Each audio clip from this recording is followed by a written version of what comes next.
안녕하세요, 청취자 여러분. 오늘은 동아시아 종교를 좀 특별한 시각으로 보는 자료를 가져왔습니다.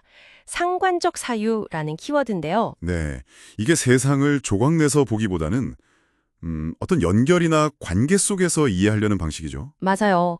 이 관점이 동학 사상이나 아랑전설 같은 오래된 이야기 속에 어떻게 녹아 있는지, 그리고 이게 오늘날 우리에게 뭘 시사하는지 좀 깊이 들어가 보려고 합니다. 재미있는 주제가 될 것 같습니다. 자, 그럼 먼저 상관적 사유. 이게 정확히 뭘까요? 자료를 보니까 유추, 연결, 맥락 이런 걸로 세상을 파악한다. 이런 설명이 있던데요. 네, 맞습니다. 분리된 요소보다는 그 관계나 역동적인 과정 자체를 더 중시하는 거죠. 아, 대표적인 예가 혹시 음양오행인가요? 그렇죠. 음양오행도 단순히 나무, 불, 흙 이게 아니라 5가지 물질 그 자체가 아니라요. 네, 그보다는 그것들이 서로 영향을 주고받으면서 끊임없이 순환하는 그 관계, 그 과정, 거기에 방점이 찍히는 겁니다.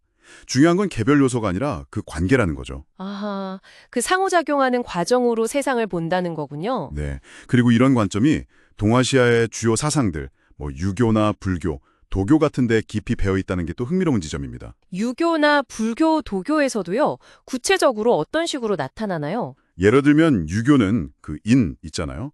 사람 사이의 관계, 그 조화를 통해서 우주적인 질서랑 연결짓죠. 인간을 관계망의 중심으로 보고요. 네네. 불교는 더 직접적이죠.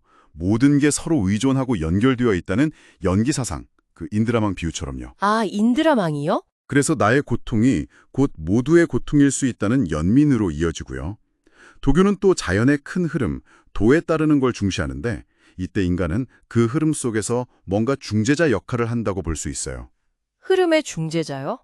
그럼 죽음 같은 건 어떻게 보나요? 도교에서는 그것도 좀 다르게 본다던데요. 아랑전설에 나오는 원혼 같은 존재는요? 그냥 무서운 이야기 아닌가요? 아, 그 부분도 상관적 사유, 특히 도교적 관점에서 보면 해석의 여지가 좀 달라져요.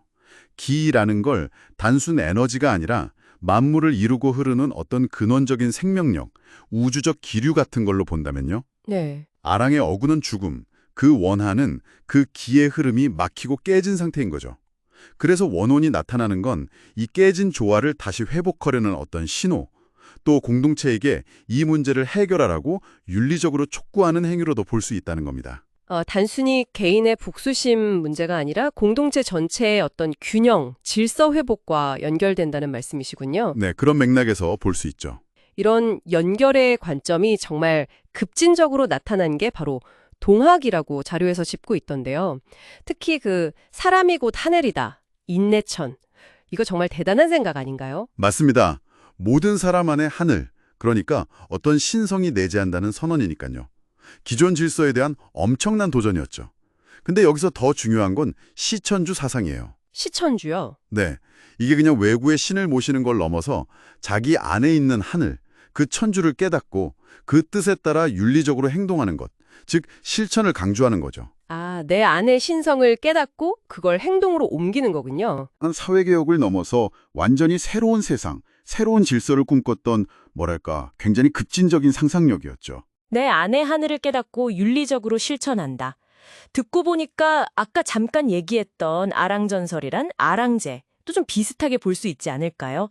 그 억울한 죽음을 달래는 제의잖아요. 정확히 보셨습니다. 아랑제가 단순히 원혼 달래기에서 그치는 게 아니에요.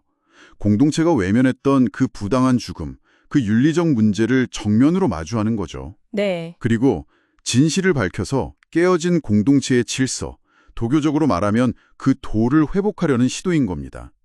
이건 아까 말한 시천주, 즉 내면의 하늘 뜻을 따라 공동체를 바로 세우려는 그 실천과 맞닿아 있는 거죠. 아, 아랑의 귀환 자체가 잊힌 진실을 드러내고 공동체의 책임을 묻는 행위고 제의는 그에 대한 응답 같은 거군요. 네, 그런 셈이죠. 어찌 보면 과거의 침묵이나 잘못을 바로잡고 좀 더 윤리적인 공동체로 나아가려는 작은 개벽의 실천, 그런 상상력으로도 볼 수 있겠네요. 이야, 흥미롭네요. 상관적 사유라는 렌즈로 보니까 동학이랑 아랑전설이 이렇게 딱 연결이 되네요.